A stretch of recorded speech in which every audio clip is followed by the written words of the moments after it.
memasuki tahun baru, periode Januari hingga Maret selalu menjadi momok bagi warga Jabodetabek. Curah hujan yang tinggi ditambah persoalan drainase menjadi ancaman banjir tahunan. Bahkan Jawa Barat telah menaikkan status menjadi siaga bencana. Berbagai perbaikan telah dicanangkan, akan tetapi bagaimana realisasinya? Siapkah Jakarta dan sekitarnya menghadapi banjir? Saya Kristanti Yosefa, Anda menyaksikan Fakta.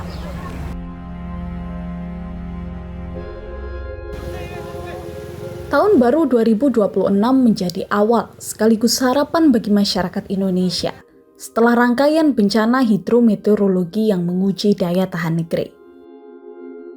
Namun ironisnya, pada awal tahun juga, cuaca ekstrim dengan hujan intensitas tinggi yang dapat memicu banjir kerap terjadi.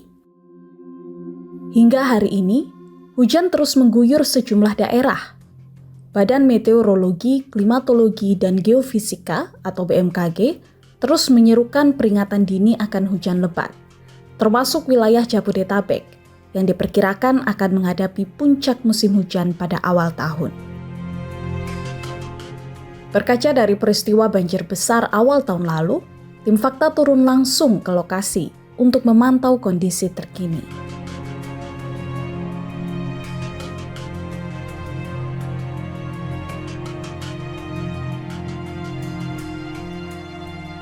Hari ini tim Fakta berserta dengan tim KP2C dan juga tim Katak Oren DLH Kota Bekasi akan melakukan penelusuran di Sungai Cilengsi. Kita akan melihat seperti apa kondisi sungai, kemudian kesiapan infrastruktur yang digunakan untuk mencegah banjir. Karena ini sudah memasuki periode awal tahun, periode musim hujan di mana ancaman banjir ini semakin nyata. Nah, Anda melihat pemirsa di samping saya ini, samping kanan kiri saya ini merupakan aliran Sungai Cilengsi yang hulunya dari Bogor ya, kawasan Bogor, baik itu Sentul, Jonggol maupun Babakan Madang yang mengarah ke Kota Bekasi. Aliran sungai ini melewati Kota Bekasi dan juga Kabupaten Bekasi yang ketika musim hujan atau ketika terjadi hujan ekstrim, aliran sungai inilah yang bermasalah. Biasanya aliran airnya ini meluap dan bisa sampai menggenangi rumah warga, khususnya yang berada di wilayah perumahan Villa Nusa Indah. Kita akan lihat nanti seperti apa kesiapannya ya yang sudah dipersiapkan untuk mencegah atau menanggulangi terjadinya banjir. Kita temukan faktanya.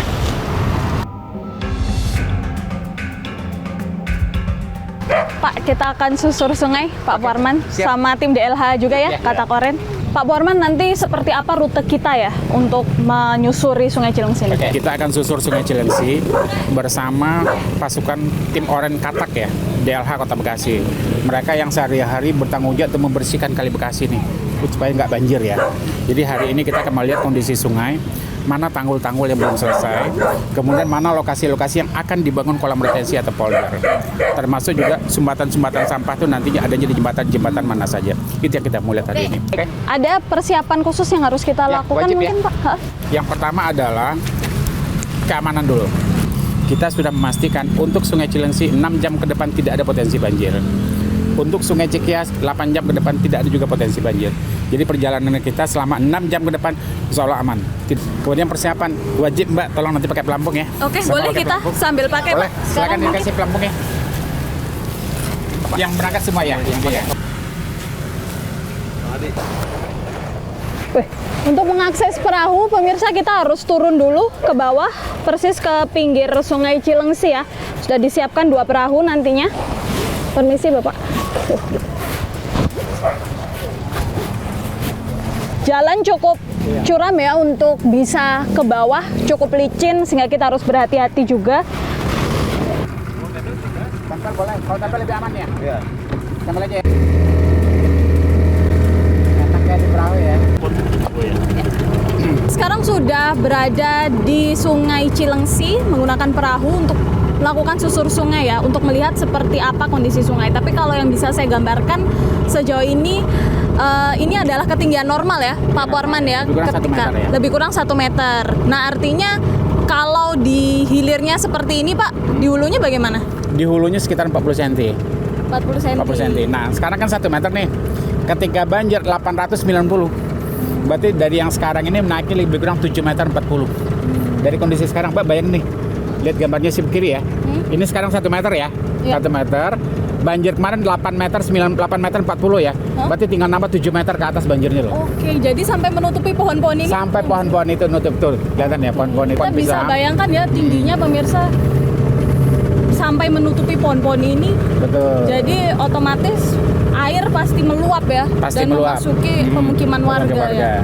Dan biasanya itu di rumah-rumah warga sekitar seplafon rumah ya. Seplafon rumah, bahkan ada yang sampai sedengkul di lantai 2 rumahnya itu. Kalau melihat kondisi sungai sekarang nih Pak, apa yang bisa kita lihat ya masalahnya yang sekarang Nah, itu contoh bisa tuh. kita lihat Itu apa? tanggul yang patah ya. Tuh lihat Yang mana? tanggul patah tuh. Oh itu. Nah, kan. Nah, itu bisa masuk air dari sana ya. Oke, sebelumnya itu memang sampai Tanggul. seberapa panjangnya? Panjang gitu sampai di ujung sana ya. Oh. Kelihatan ya? Iya, di situ ya pemirsa bisa lihat ada patahan tanggul. Dan ini belum dibangun lagi sejak 2025 Ya, kemarin. baru dikasih tanggap daruratnya di depan ya. Belum permanen ya. Belum permanen. Pegang Masalah sampah sendiri Pak di Sungai Cilengsi ini salah satu penyebab banjir juga. Iya, masalah sampah penyebabnya salah satu penyebab banjir ya. Jadi begitu air tinggi, dia membawa sampah-sampah yang ada di daratan ya, daratan sampai ke hilir. Nah, menjelang Bendung Bekasi itu ketemu dengan 5 jembatan. Di masing-masing jembatan itu sampahnya nyangkut. Sampah biasa, pohon bambu, pohon pisang, spring bed juga termasuk di situ. Nah, begitu nyangkut, dia menghambat aliran air. Makanya banjir di sini makin lama makin parah. Kalau ini Pak, tumpukan batu-batu ini Nah, salah satu tumpukan tanggul batu-batu juga. ini adalah bantuan dari BBWS ya. Pada saat tanggul ini kemarin jebol, bukan hampir jebol ya, hampir jebol, BBWS memasang di sini bronjong namanya. Dan ini bisa menyelamatkan tanggul itu supaya nggak amblas gitu ya. Di perumahan itu di jalanan ya, tinggi air adalah 5 meter. Di jalan, di sini loh, pas di sini. Pas di sini. Jadi lantai 1 kelelep, lantai 2 itu lebih kurang sepinggang ya. Di namanya perumahan Villa Nusa Indah 2 Blok Y. Apa yang membuat dia jadi titik terparah Pak? Karena dia elevasinya lebih rendah ya dibanding yang lain. Sedangkan air di sini kan luar biasa tinggi. Luar biasa tinggi. Itu yang menyebabkan dia terparah. Nah, Anda bisa bayangkan pemirsa ketika banjir terjadi ada peningkatan debit air yang sangat signifikan. Permukaan air yang semula seperti saat ini kita lihat ya, hanya serendah ini meningkat menjadi lebih dari sekitar 7 meter tingginya. Artinya ini bisa sampai menutupi pinggiran sungai, pohon-pohon yang bisa kita lihat dan terus menuju ke pemukiman yang ada di belakangnya. Karena di sepanjang sungai ini terdapat pemukiman, perumahan warga seluruhnya, dan ketika banjir terjadi, pemukiman itu juga lah yang akhirnya tergenang oleh banjir. Yang mana sih Pak tanggul yang sudah dibangun ya sampai Ya. sekarang? Jadi Gimana? tanggul yang sudah dibangun, ujungnya adalah di depan rumah yang ambruk ini, Mbak. Depan ambruk ini. Ini tanggul permanen ya? Tanggul permanen ya, permanen ya. Baru sampai di depan situ. Baru sampai di depan situ. Harusnya targetnya berapa? Targetnya 6,7 kilo. 6,7 kilo harusnya. dan baru dibangun 950 meter ya. Makanya banjir belum bisa teratasi untuk beberapa waktu mendatang sepertinya. Iya. Ini yang kemarin banjir juga Pak? Banjir juga. Ini di sini sekitar seplafon juga banjirnya. Seplafon di lantai 1 ya. Bahkan juga ada yang sampai sebetis di lantai 2 di perumahan di sini. Tapi 4 Maret kemarin sudah dibangun tanggul selesai. Setelah banjir 4 Maret batasnya habis itu. Nah, itu yang ditunggu-tunggu masyarakat supaya tanggulnya nyambung, Mbak. Sampai ke sesuai dengan rencana 6,7 kilo tadi ya. Jadi artinya dalam waktu 1 tahun pasca banjir besar di tahun 2025 baru terrealisasi 950 meter. 950 meter untuk Sungai Cilengsi ya. Oh, ya. Ini bisa kita lihat ya pemirsa, pintu air yang baru dibangun setelah tragedi banjir besar kemarin. Tahun kemarin karena pintu air tersebut tidak memadai, sudah lama ya Pak pintu airnya. Dan untuk mengantisipasi terjadinya banjir lagi, dibangunlah pintu air yang baru. Tapi masalah tanggul tadi masih sangat minim ya persoalannya itu penyelesaiannya. Bisa kita lihat sisi sebelah kanan lagi ya. Sisi sebelah kanan ya. Boleh kita stop sebentar? Nah, sisi sebelah kanan ini adalah tanah seluas 10 hektar ini. Tanah seluas 10 hektar. Ini direncanakan akan menjadi kolam retensi ya. Oh, jadi ini Iya, ini dia, ini kolam retensi atau embung ya. Orang bisa bilang kolam retensi, embung atau waduk. Ini akan dibikin nih, ya. kapasitasnya nanti adalah 1 juta meter kubik. Villa Nusa Indah 1 dan 2 yang langganan banjir ini, itu luasnya adalah 900.000 meter persegi. Oke. Kalau banjirnya 1 meter, berarti volume airnya adalah 900.000 meter kubik kan. Sedangkan ini kapasitas tampungnya 1 juta meter kubik. Jadi kapasitas tampung ini setara dengan banjir di Villa Nusa Indah 1 meter. Rencana pemerintah ada 8 titik akan dibangun kolam retensi di beberapa titik Sungai Cilengsi maupun Sungai Cikeas ya. Ini adalah salah satu bentuk infrastruktur pencegahan yang kemudian ditunggu-tunggu oleh warga di sekitar Villa Nusa Indah, karena daya tampung jika kolam retensi ini sudah terrealisasikan ini cukup besar ya Pak ya. Bisa sampai menampung kurang lebih 1 juta meter kubik ya. Betul, 1 juta. Di satu titik ini saja pemirsa, ini adalah titik pertama yang kita lihat yang akan dibangun kolam retensi, dan nantinya masih akan ada 7 titik lainnya yang juga akan dibangun kolam retensi. Tetapi sampai sekarang Pak, progresnya seperti apa? Jadi progresnya sekarang adalah dalam larap nih, desainnya sudah selesai, larap untuk menghitung berapa sih nilai ganti rugi lahan dan segala macam. Setelah itu pengadaan lahan, baru pembangunan konstruksi. Kalau dari jadwalnya BBWS ya, perkiraan awal 2028 ya.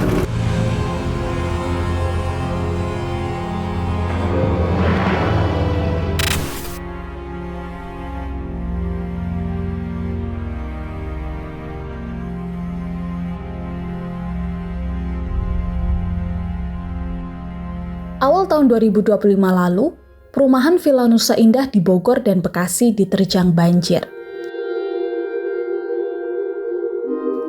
Debit airnya tak main-main. Tinggi banjir mencapai 4 meter lebih atau setinggi lutut orang dewasa di lantai 2 rumah mereka.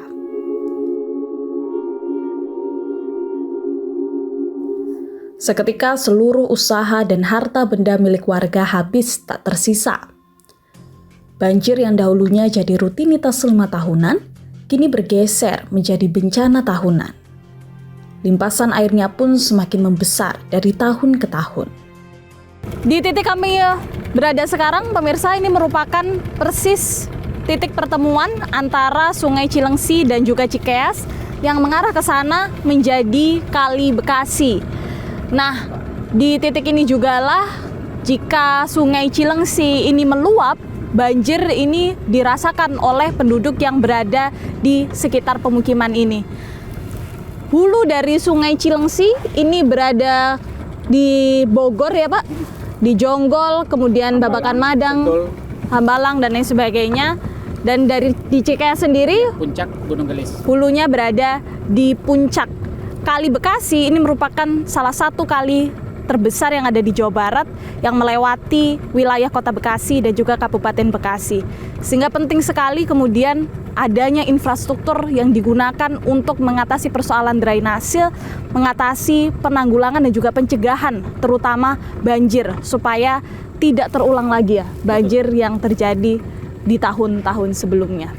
Nah, kita juga bisa melihat perbedaan warna air ya antara Sungai Cikeas dan juga Cilengsi, pemirsa, di mana Sungai Cikeas ini lebih coklat dibanding Sungai Cilengsi. Permasalahan ini terletak di hulu, di mana hulu dari Sungai Cikeas ini sudah padat dengan perumahan, terjadi alih fungsi lahan dan tata lahan yang salah ya, sehingga kemudian di hulu penyerapan air ini tidak berjalan secara maksimal, air pun mengalir ke hilir, sementara di bawah, di hilirnya sendiri, sungai atau kapasitas sungai ini tidak dapat menampung lagi besaran air yang datang dari hulu. Sehingga apa kemudian yang terjadi? Luapan air yang begitu besar dan menyebabkan banjir yang menggenangi pemukiman warga. Nah, ini sebelah kiri kita sekarang ya. Ini adalah PLSK-nya KP2C ya, untuk memantau tinggi muka air. Sekarang terlihat ya, tinggi air 1 meter ya. Tinggi 1 meter sekarang nih, 1 meter. Nah, ketika dia sudah sampai 550 Mbak ya, 550 itu semua Villa Nusa Indah sudah banjir di jalanan. Ya, kalau angka 550, semua Villa Nusa Indah sudah banjir di jalanan itu. Nah, kalau angkanya 700, berarti banjirnya di jalanan adalah 1 meter 50. Ya, kalau angkanya 750, berarti banjirnya di jalan adalah 2 meter. Nah, tanggal 4 Maret kemarin, tingginya adalah 890. Udah melewati PLSK kita. 890 dikurang 550 berarti banjir kemarin di sini adalah 3 meter 40. Bayangkan loh, sekarang 1 meter nanti menjadi 8 meter 90. Baik, berkali-kali lipat ya. Berkali-kali Pak lipat. Porman, saya mau tanya, ini adalah tanggul yang sudah lama ya? Ya. Ini tanggul lama. Ini tanggul lama, kebetulan kekuatannya juga cukup baik ya. Kalau khususnya cukup baik ya. Cukup baik kan. Kalau kita Cuman lihat elevasinya kurang. Elevasinya kurang ya. Jadi kurang tinggi harusnya. Kurang tinggi. Kemarin kan 840 tuh. Berarti masih harus ditambah 1 meter lagi kali ya. Sekarang kita sudah di Sungai Cikeas ya. Bukan Sungai Cilengsi lagi nih, udah Sungai Cikeas nih. Kalau tadi kita dari hulu ke hilir, kita sekarang dari hilir ke hulunya Sungai Cikeas. Boleh kita coba ya jalan ya. Ya. Ini bekas longsor ya. Udah mulai aman ya. Jadi bekasnya 26.500 hektar. Sedangkan gas Sungai Cikeas hanya 11.300. Jadi 2,5 kali.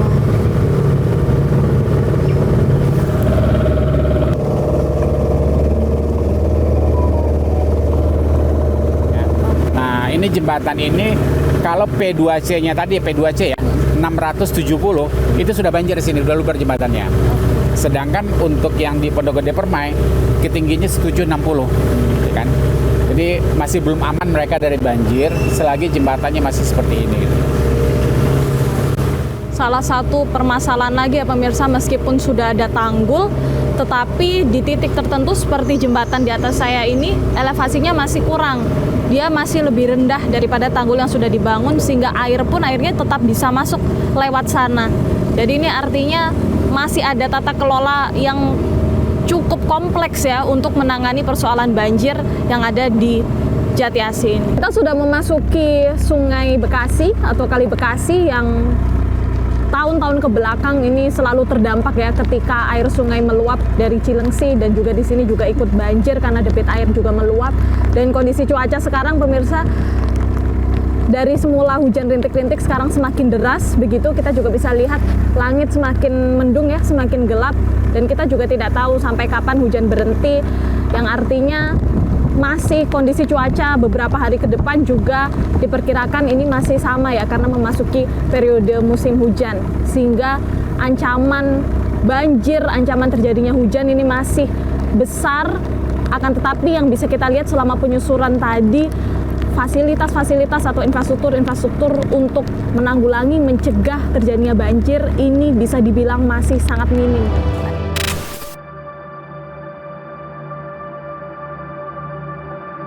Saat ini tim Fakta berada di perumahan Villa Nusa Indah yang terletak di Bekasi, Jawa Barat. Salah satu perumahan yang menjadi langganan banjir tahunan.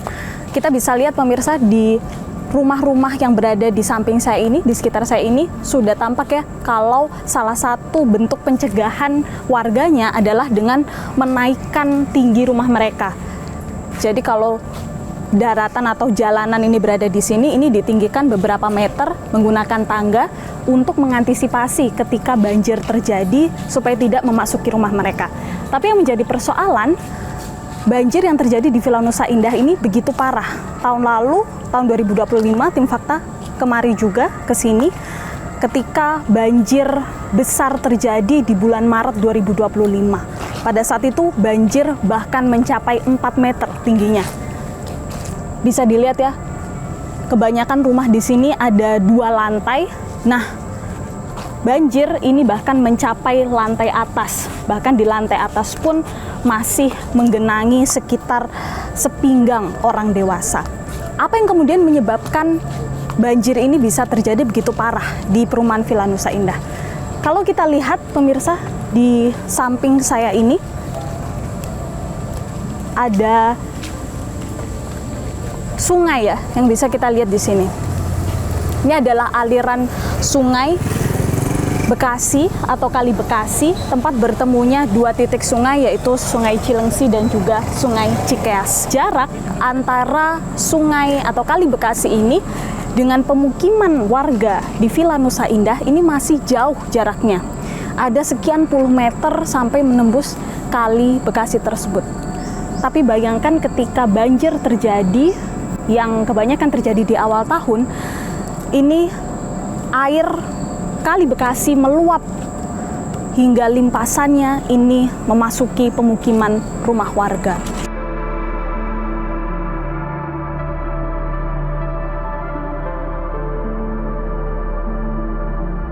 Dalam kondisi seperti ini, warga praktis hanya bergantung pada infrastruktur pengendali banjir.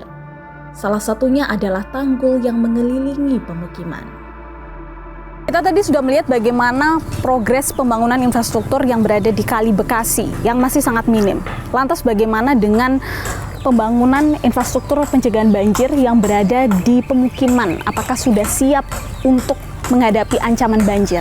Nah, saat ini kami sudah berada di Villa Nusa Indah 1, tepatnya di RW 15. Informasi yang kami dapatkan dari warga, ada setidaknya 4 RW yang masih sangat minim infrastrukturnya dalam menghadapi banjir, yaitu RW 13, 14, 15, dan 16. Nah, Anda bisa lihat pemirsa di samping kiri kanan saya, ini ada tanggul ya, 2 tanggul, yang mana keduanya ini sama-sama membatasi pemukiman ini dari Sungai Cikeas. Tanggul di samping saya ini kurang lebih tingginya hanya 1 meter saja. Sementara di sini kita juga bisa lihat ada 1 tanggul lainnya yang akan coba kita dekati ya. Kita akan coba bertanya pada warga seperti apa sebetulnya kondisinya dan siapkah kemudian menghadapi ancaman banjir. Assalamualaikum, Pak. Ya, Pak Wega ya, Pak RW. Kita sudah janjian dengan Pak RW. Pak, kita ingin ditunjukkan seperti apa kemudian kondisi tanggul yang ada di RW 15 ini. Seperti apa sih kondisinya, bisa diperlihatkan ya? Kondisi tanggul RW 15 sangat memprihatinkan. Oke, boleh kita sekalian melihat? Ini Pak? korban Bisa yang kemarin 2025 bulan pas bulan puasa kemarin, minggu pertama, ini ambrol. Ya. Oke, jadi rusaknya karena banjir tahun kemarin? Iya, 2025 kemarin. Dan tanggul lain itu bawahnya pada ambrol, jadi tinggal ambrol total. Dan ada juga ada tanggul bantuan darurat gitu. Jadi warga RW 13, 14, 15, 16 ini kalau banjirnya seperti 2025 2 meter 30 ya, sementara tanggulnya sama segini ya tinggal kita mengungsi aja. Awal tahun kan biasanya ada hujan, kemudian badai dan lain sebagainya. Ada ketakutan warga terjadinya banjir lagi? Ya jelas. Jadi kami 1 kali 24 jam selalu memonitor ketinggian air. Apabila dari ketinggian sampai 500 kami langsung mengungsi. Selain itu Pak, ada nggak sih penanggulangan lain ya, pencegahan lain, persiapan warga untuk menghadapi kalau saja terjadi banjir? Mengingat tanggul saja ternyata tidak bisa diharapkan ya. Antisipasinya kami cari tempat yang lebih tinggi di Desa Bojongkulur. Selain itu kita minta supaya warga kalau ada rezeki bangun rumah lebih ada 2 lantai. Jadi evakuasi di lantai atas. Kalau begitu terima kasih banyak. Sama-sama. Pak RW ya atas informasinya. Ya, tadi seperti penjelasan Pak Wega ya, pemirsa, kita bisa lihat kondisinya bahkan sudah tidak bisa dibilang sebagai tanggul lagi ya. Ini hanya tumpukan batu saja yang tersisa dari yang sebelumnya sekitar 1 meter 20 cm, kemudian sekarang berkurang sangat drastis, hanya tinggal separuhnya saja karena limpasan air kemudian menghancurkan tanggul ini. Nah, saking rapuhnya tanggul ini ya, ini bahkan sudah tidak bisa lagi disebut sebagai tanggul atau tembok karena hanya terdiri dari batu-batu yang tersusun saja tanpa sudah terpasang dengan benar atau bahkan sudah tidak menempel lagi dengan semen ya. Kita bisa lihat salah satunya ini, bisa saya tunjukkan pemirsa, saya tarik saja sudah lepas dengan sendirinya begitu. Nah, Anda bisa bayangkan bagaimana ketika luapan air yang begitu deras datang dari sungai yang ada di bawahnya. Apa tidak langsung hancur ya saat itu juga, karena luapan air tentu lebih kuat daripada tarikan yang saya gunakan dengan tangan ini. Dalam pengendalian banjir, infrastruktur adalah hal utama. Pekerjaan rumah infrastruktur penanganan banjir kini berada di tangan Balai Besar Wilayah Sungai atau BBWS, sebuah lembaga yang berada di bawah Kementerian Pekerjaan Umum. Kita sudah berada di kantor Balai Besar Wilayah Sungai Ciliwung Cisadane. Kita akan mencari tahu seperti apa kesiapan infrastruktur untuk menghadapi ancaman banjir di Jabodetabek. Kita temukan faktanya. Kami sudah bersama dengan Pak David Partonggo Oloan Marpau, Kepala Balai Besar Wilayah Sungai Ciliwung Cisadane. Pak David, kita sudah memasuki musim hujan di awal tahun. Ya. Kita tahu ada histori banjir tahunan, 5 tahunan, dan lain sebagainya. Salah satunya di Kali Bekasi. Apa kemudian skenario yang disiapkan oleh Balai Besar ya untuk mengatasi hal ini, menghadapi adanya ancaman banjir ini? Das Bekasi itu sungai besarnya adalah Sungai Cikeas Cilengsi, itu bersatu di hilir di sekitar Wilayah Indah dan kemudian mengalir ke Kali Bekasi. Kali Bekasi mengalir ke CBL menuju ke laut. Tentunya kita dari pemerintah terus mengupayakan upaya pengendalian banjirnya. Salah satunya sebagai tindak lanjut dari banjir 2020, pemerintah membangun tanggul ya, tanggul di Sungai Bekasi. Dari mulai Bendung Bekasi ke hulu, kemudian Bendung Bekasi sampai dengan CBL. Saat ini sudah berprogres dari kurang lebih 30 km lebih, sudah terbangun 14 kilo. Nah, masih ada masalah pembebasan lahan. Nah, namun kita juga tidak hanya berpasrah, oh ini nggak bisa bebasin lahan, banjir tetap harus dikendalikan. Nah, melalui Bendung Bekasi, itu kita mempunyai kesempatan untuk bagaimana kita mengkooperasikan, membuka pintu Bendung Bekasi ketika air masih berada di hulu. Dan sambil melaksanakan skenario itu, kita juga bagaimana skenario tempat sudah tepat tidak kita kaji. Jadi kesempatan membuka tutup pintu Bendung Bekasi pada waktu yang tepat.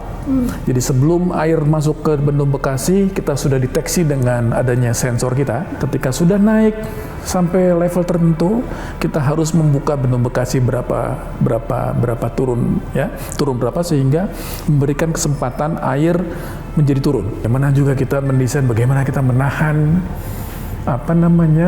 air selama mungkin di hulu. Jadi ada bendungan Narogong hanya 8%, susah tidak bisa mengendalikan, kita rencanakan bangun kolam retensi dan lain-lain. Tapi kita lihat ya, kalau banjir yang terjadi di Bekasi beberapa tahun belakangan ini bukan banjir biasa. Betul. Tingginya bisa sampai 4 meter, 5 meter. Kemudian apakah dengan skenario tersebut bisa benar-benar mengurangi banjir itu secara signifikan? Ya, skenario itu kami harapkan dapat mengurangi tentunya, tetapi tidak ada namanya upaya mitigasi banjir yang dapat menihilkan banjir. Yang kita bisa upayakan adalah bagaimana debit yang datang kita bisa kendalikan lebih dini, sehingga membanjiri daerah genangan dalam waktu yang lebih singkat dan luasannya yang lebih sempit. Temuan kami di lapangan ketika turun langsung ke Villa Nusa Indah, ini kami menemukan kalau tanggul-tanggul yang sudah ada sekarang, yang existing begitu ya, itu rusak, hancur karena 2025 kemarin tidak ada, dan ini menjadi keluhan warga. Betul. Bagaimana kemudian tanggapan dari BPBD? Kemarin tentunya ketika banjir 2025, karena memang sudah mungkin umur konstruksinya sudah lama, sehingga tanggul yang dibangun untuk menahan hanya dengan 1.000, dialiri 1.400 sehingga menjadi jebol dan lain-lain. Kita syukur alhamdulillah pemerintah telah menganggarkan 60 miliar tahun kemarin untuk melaksanakan perbaikan daripada tanggul-tanggul tersebut. Apa kemudian yang membuat ini lama, kenapa tidak dibangun-bangun begitu? Tanggul-tanggul yang rusak di hulu Sungai Bekasi itu lebih dari 1 kilo. Cuma pemerintah melalui APBN baru boleh bisa menganggarkan, kemarin teralokasi kurang lebih hampir 60 miliar kita menyelesaikan tanggul, dan tahun depan kita akan teruskan lagi. Baik, terima kasih banyak Pak David atas waktu dan penjelasannya. Terima kasih banyak. Pemirsa, kita temukan fakta selanjutnya.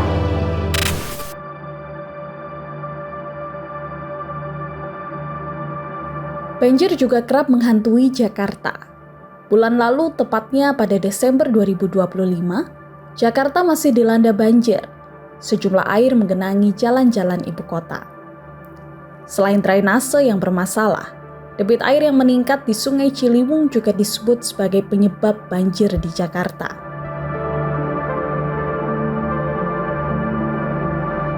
Sekarang kami berada di salah satu daerah di Jakarta yang dialiri aliran Sungai Ciliwung.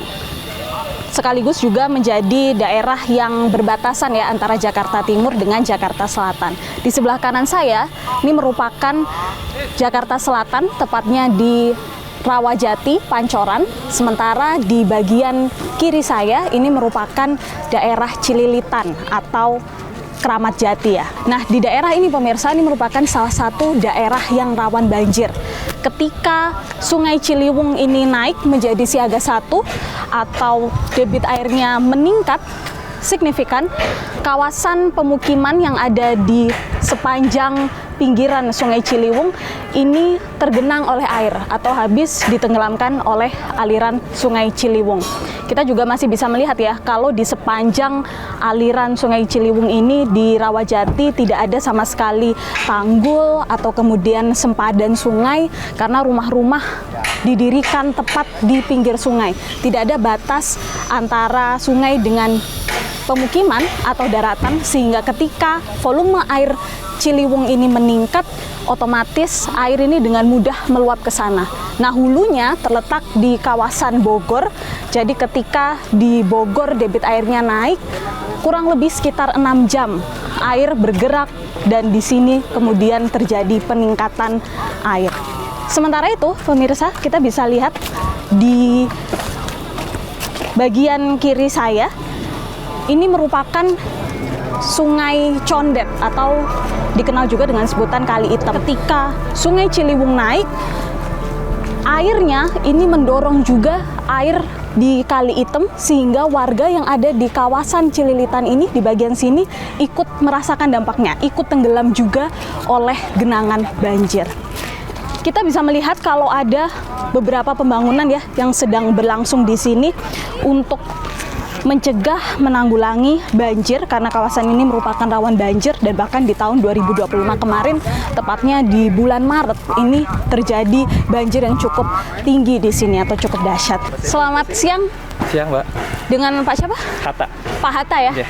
Kami dari tim Fakta TV One, bisa dijelaskan nggak seperti apa sih, apa saja kemudian proyek yang sedang dibangun dan seperti apa skenarionya ya ketika terjadi banjir, karena kita tahu di sini kawasan yang rawan banjir. Jadi ada pekerjaan pintu air ya, pintu air Kali Hitam atau Kali Condet sendiri dengan kurang lebih lebar 12 meter dengan ada tinggi 4 span 7 meter. Jadi pekerjaan di sini adalah dalam upaya pengendali banjir untuk menghalang tingginya naik Kali Ciliwung masuk ke dalam muara Kali Condet sendiri. Jadi memang posisinya di atas RT 6 dan RT 7 itu ada kampung zombie, di mana posisinya apabila tidak terjadi hujan tapi memang ada banjir kiriman dari Ciliwung itu sendiri, maka daerah sini tergenang. Gitu. Jadi upayanya adalah dengan pintu air ini, maka pada saat Kali Ciliwung naik, kita dengan siap siaga melakukan penutupan pintu air, maka air dari Kali Ciliwung itu tidak masuk ke dalam Kali Condet atau Kali Hitam sendiri. Ketika terjadi banjir sampai seberapa kira-kira batasnya air ya? Ya, itu kalau kita lihat dari desain yang kita sudah kerjakan juga untuk penanganannya ini, memang posisinya top paling atas itu adalah kala ulang Ki 50. Nah, posisinya kurang lebih kalau di atas itu ya kondisi yang di depan ini yang sudah tergenang kurang lebih sampai sedada orang dewasa. Ya, Anda bisa lihat pemirsa, ini adalah pengerjaan pintu air yang berada di Kali Ciliwung dan berbatasan juga dengan Kali Condet. Kita bisa melihat ya, kalau sebelumnya di sini tidak ada pintu air, sehingga ketika air dari Kali Ciliwung ini meluap, ini mendorong air menuju ke arah Kali Condet juga ya, dan kemudian airnya bisa meluap dan menggenangi pemukiman yang ada di Cililitan. Tapi kemudian dengan adanya pintu air ini diharapkan tidak lagi terjadi hal serupa, karena skenarionya adalah ketika air di Kali Ciliwung ini naik, pintu air ini akan ditutup untuk menahan air supaya tidak menuju ke sana. Banjir yang terus menghantui warga tak bisa diselesaikan oleh satu pihak saja. Kolaborasi berbagai instansi menjadi kunci untuk meminimalisir dampak pada alam dan masyarakat. Masyarakat pun diharapkan terus aktif memantau perubahan cuaca yang berisiko memicu banjir, yang kini menjadi faktor krusial. Lalu, cuaca seperti apa yang sebenarnya sedang kita hadapi saat ini? Kita sudah bersama dengan Mbak Rifda Novikarani. Beliau ini merupakan senior forecaster dari Badan Meteorologi, Klimatologi, dan Geofisika. Mbak Rifda, di belakang kita juga sudah ada data ya dan grafis yang menunjukkan seperti apa kondisi di Indonesia pada saat ini. Berdasarkan analisis dari BMKG, seperti apa sebetulnya peningkatan hujan ekstrim yang terjadi belakangan ini? Iya, sebenarnya pada dasarnya pada bulan Januari ini seluruh wilayah Indonesia sudah memasuki periode musim penghujan, di mana karakternya pada periode musim hujan, intensitas hujan secara spasial juga lebih luas gitu ya, kemudian intensitas hujannya juga lebih tinggi, dan ketika terjadi hujan biasanya karakternya adalah hujan yang berdurasi lebih panjang. Beberapa hari ke belakang gitu ya, wilayah Sumatera, kemudian sekitar wilayah Jawa, terutama bagian barat, kemudian sekitar wilayah Kalimantan, itu memang peningkatan pertumbuhan awan hujannya lebih masif.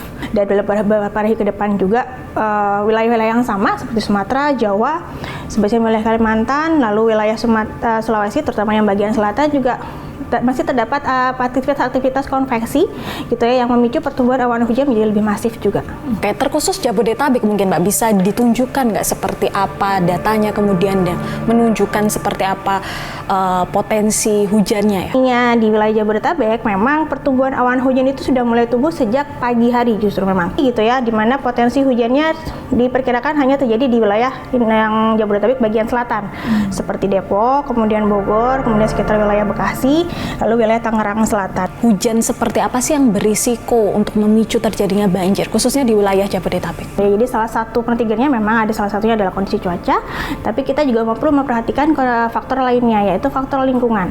Ketika terjadi hujan dengan intensitas yang tinggi, baik itu berdurasi singkat atau berdurasi lebih panjang gitu ya, jika didukung juga dengan lingkungannya yang memang tidak bisa dikatakan belum mampu gitu ya, belum mampu untuk menerima intensitas yang tinggi, maka bencana hidrometeorologi seperti genangan, banjir atau longsor itu mungkin akan terjadi. Prediksi BMKG dalam beberapa waktu ke depan, beberapa hari ke depan, kira-kira intensitasnya seperti apa sih, mungkin dalam angka begitu ya Mbak? Kalau kita bicara soal Jabodetabek, dalam beberapa hari ke belakang memang terukur curah hujan di atas 50 mm itu di beberapa wilayah di Jabodetabek. Apa sih kemudian faktor atmosfer ya yang paling memicu atau bisa memicu terjadinya hujan ekstrim, dan apakah BMKG melihat potensi hujan ekstrim ini ke depan? Ya, sebenarnya banyak sekali faktor yang memicu pertumbuhan awan hujan di Indonesia menjadi lebih masif. Nah, kalau kita bicara soal Jabodetabek juga, gitu ya, dalam waktu beberapa hari ke depan itu ada banyak faktor yang memicu. Yang pertama kita katakan adalah karena dia posisinya kan di sekitar, dia dekat dengan wilayah perairan juga ya, sekitar utaranya itu, di mana suplai massa udara dari perairan itu juga mendukung gitu pertumbuhan awan hujan, dan katakan di sini suhu muka lautnya dalam beberapa hari ke depan itu masih cukup hangat. Jadi penambahan suplai dari laut itu juga cukup masif gitu ya, sehingga penguapannya menjadi lebih mudah. Kemudian gangguan pola angin gitu ya. Jadi ada, kita katakan, mekanisme perlambatan kecepatan angin, sehingga ketika ada arah angin yang melambat gitu ya, suplai massa udara yang bergerak itu melambat, maka akan ada penumpukan. Nah, penumpukan massa udara ini yang akan memicu pertumbuhan awan-awan hujan menjadi lebih masif. Baik, terima kasih banyak Mbak Rifdah atas penjelasannya ya. Fakta yang kami temukan di lapangan, infrastruktur kesiapsiagaan bencana di Sungai Cilengsi dan Cikeas masih belum ada perubahan yang signifikan. Proyek tanggul permanen di pemukiman dan kolam retensi masih belum terrealisasikan. BPWS menyebut bahwa proyek pembangunan infrastruktur banjir di Sungai Cilengsi dan Cikeas masih dalam proses, meski terdapat beberapa kendala, yaitu pembebasan lahan dan terbatasnya anggaran, sehingga membuat proses ini terasa lambat. Persoalan banjir merupakan masalah di hulu dan hilir. Perubahan tata ruang di hulu harus diimbangi dengan adaptasi dan mitigasi di hilir. Saksikan terus Fakta setiap hari Senin pukul 20.00 waktu Indonesia Barat hanya di TV One.